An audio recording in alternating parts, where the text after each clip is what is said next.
Bismillahirrahmanirrahim. Assalamualaikum warahmatullahi wabarakatuh. Selamat pagi anak-anak. Apa kabar semuanya? Semoga kalian semua selalu sehat, tetap semangat, selalu ada dalam lindungan Allah Subhanahu wa taala sehingga kalian semua siap mengikuti dan melanjutkan pelajaran hari ini.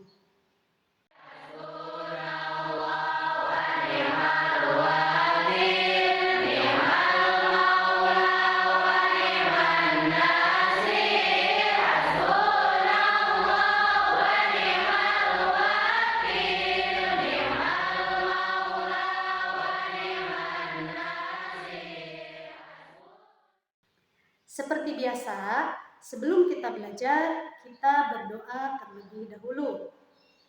Bismillahirrahmanirrahim. Rabbi zidni ilma warzuqni fahma birahmatika ya arhamar rahimin. Mudah-mudahan pada pelajaran hari ini kita diberikan kemudahan, kelancaran oleh Allah Subhanahu wa taala. Bagaimana anak-anak? Sudah siap untuk belajar hari ini? Tetap semangat ya. Insya Allah pada kesempatan kali ini Ibu akan membahas pelajaran Quran Hadis kelas 4 semester 1 dalam bahasan bab 5 belajar bacaan, idhar dan ikhfa. Dalam ilmu tajwid kita mengenal ada hukum nun mati dan tanwin. Apabila ada nun mati atau tanwin menghadapi salah satu huruf hijaiyah yang 28, maka hukum bacaannya ada 4 macam. Yang pertama idhar, kedua idgham, ketiga iqlab, dan yang keempat ikhfa. Nah, pada kali ini kita akan belajar tentang idhar dan ikhfa. Kita bahas satu-satu ya. Yang pertama ada idhar.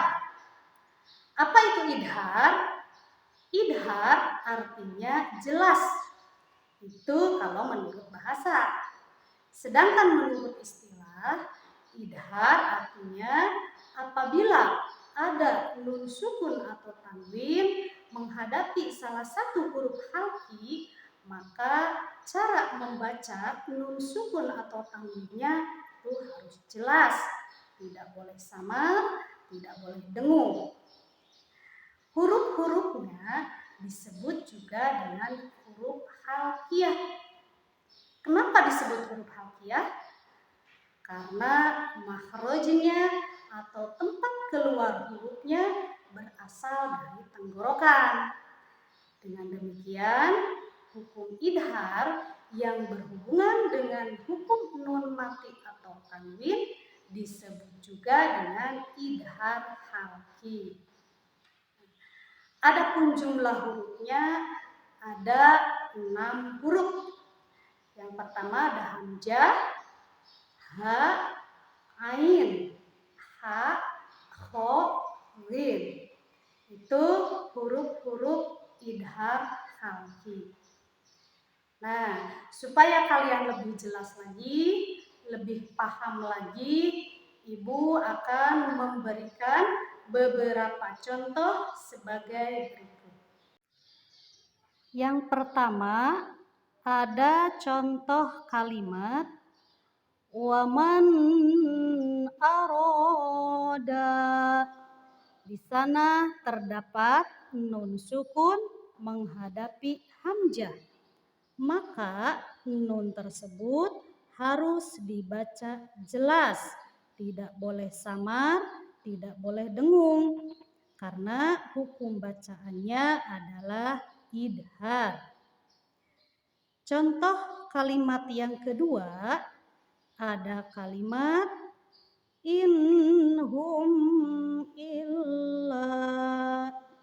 Di sana terdapat nun sukun menghadapi ha, maka nun sukun tersebut juga harus dibaca jelas karena hukum bacaannya adalah idhar.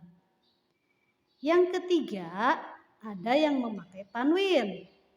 Contoh kalimatnya ihsanan imma. Di sana ada tanwin menghadapi hamzah. Maka tanwin tersebut harus dibaca jelas, tidak boleh dengung, tidak boleh samar karena hukum bacaannya idhar. Yang keempat, ada contoh kalimat wasi'an hakima. Di sana terdapat tanwin menghadapi ha, maka tanwin tersebut harus dibaca jelas.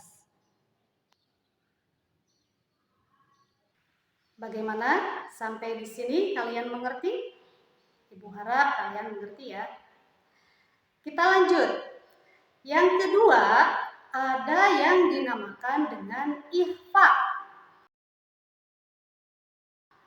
Apa itu ikhfa? Ikhfa artinya samar-samar. Itu kalau menurut bahasa. Kalau menurut istilah, ikhfa artinya apabila ada nun sukun atau tanwin menghadapi salah satu huruf yang 15, maka cara membaca nun sukun atau tanwin tersebut harus samar-samar. Tidak boleh jelas, tidak boleh dengung. Jadi ini kebalikan dari yang tadi.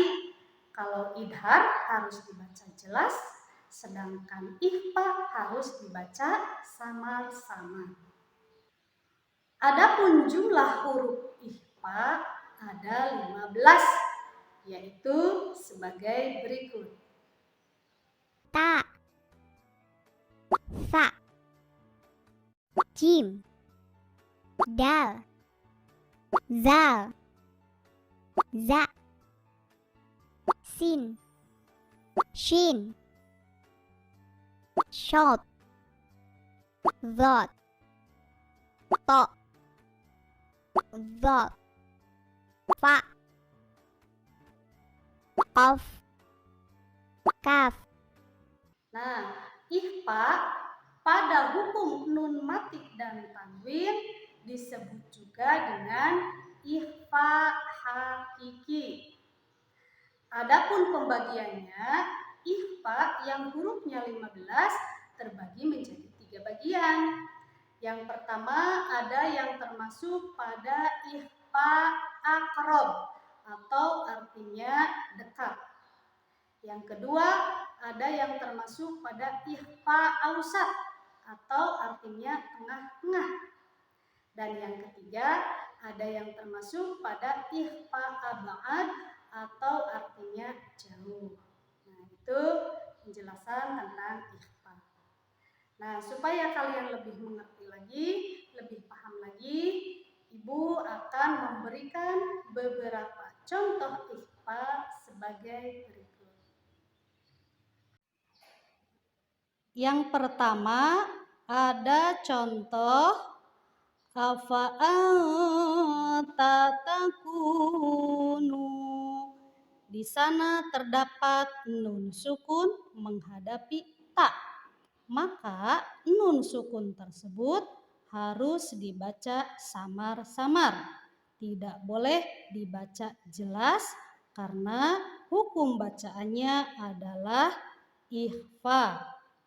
Yang kedua ada contoh kalimat fa'anzalna.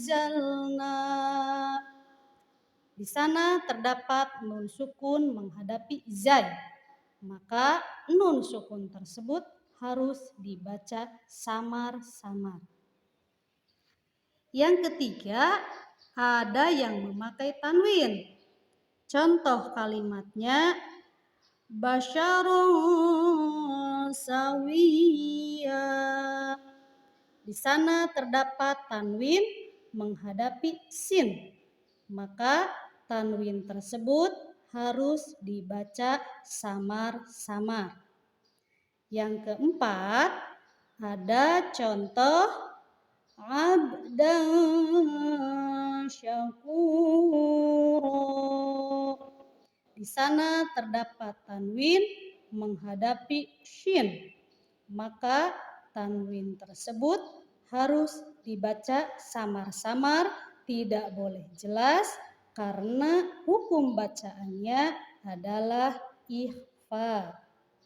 Sampai di sini kalian semua paham? Ibu harap kalian semua paham, mengerti, bisa memberikan lagi contoh-contoh yang lainnya di rumah ya. Mungkin untuk pelajaran hari ini dicukupkan sampai di sini dulu. Kita tutup dengan membacakan hamdalah. Alhamdulillahirabbil alamin. Assalamualaikum warahmatullahi wabarakatuh.